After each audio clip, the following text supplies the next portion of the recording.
Hi, I'm Robyn Nyx, and this is my wife, Bray Willows. We're both authors with Bold Strokes Books, who are the biggest LGBTQ publishers in the world. I'm going to be reading from Uncharted, which is my latest book. It's an adventure romance and features a hero that's kind of like Lara Croft, but with bigger biceps and smaller boobs. And her nemesis stroke colleague is Rayne Marcellus, which is who Bray will be reading for.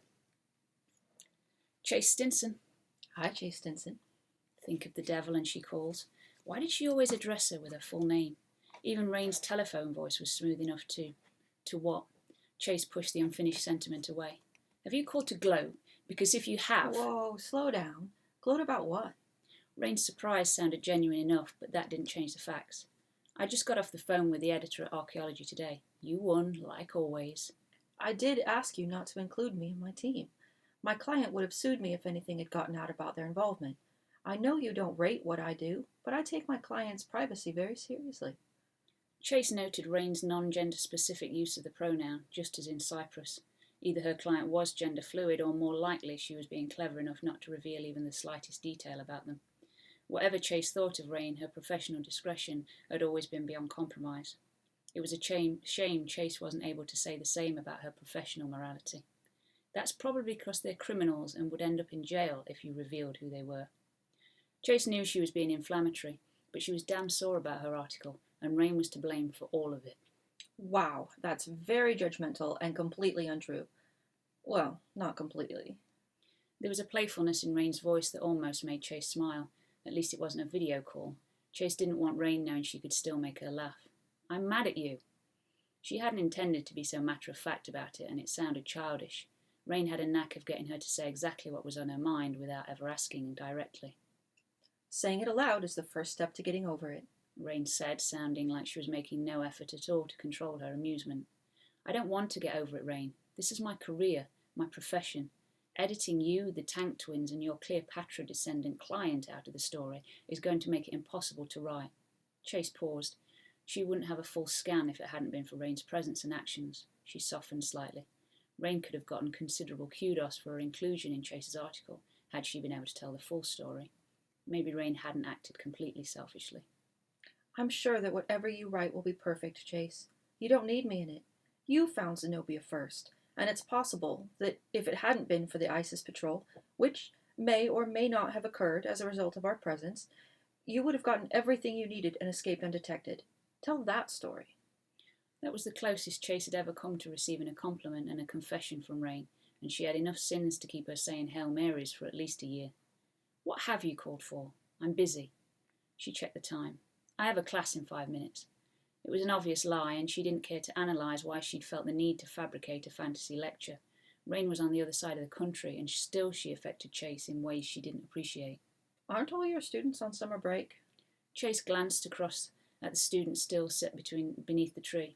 Some stayed back for extra instruction. What did you call me for? Teacher's pets. Do they bring you shiny red apples?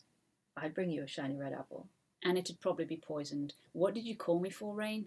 Ouch. But anyway, I called to invite you to dinner. I'm in Frisco for a meeting about the Golden Trinity. I wanted to talk to you about your article, to see if we could come up with some kind of compromise, but that's a moot point now. Still, dinner at the Vervita should be hard to turn down, no? The Golden Trinity. Chase marvelled at the way Rayne dropped that into the conversation as casually as if she were talking about something as everyday as the fog over the Golden Gate Bridge. And the Vervita, perhaps the most exclusive and sought-after reservation in the city. It cost more to dine there than Chase made in a month. And the cherry on the cake? Rayne had wanted to talk about a compromise? It's not a moot point. I'd like to hear your thoughts on making the article hang together without a huge chunk of the truth included. Chase sounded more combative than she'd wanted to. Dinner at a fancy restaurant with an even fancier, perhaps the fanciest, woman was a rare treat, and maybe it would yield a positive spin on her article, which, until Rayne had called, was feeling very daunting.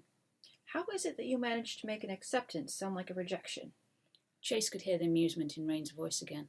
It wasn't easy to offend her, though Chase knew exactly how to smash that button if she wanted, and sometimes even when she didn't, like in Cyprus.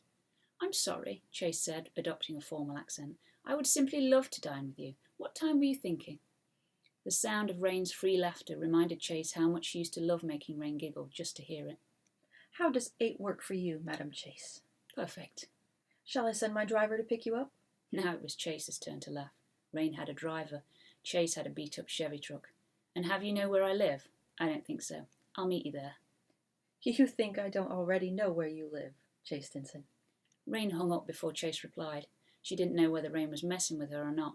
It was exactly how she felt Rayne liked her to be, constantly on her toes and unsure of herself. So why am I meeting her for dinner? Chase surveyed the restaurant as she deliberately trailed slightly behind.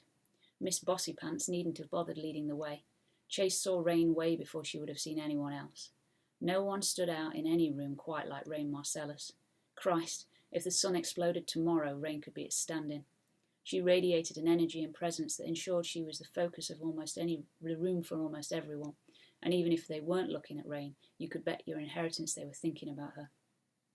As it became clear that Chase was heading for Rayne's table, she felt the gaze of almost every woman-loving person in there on her.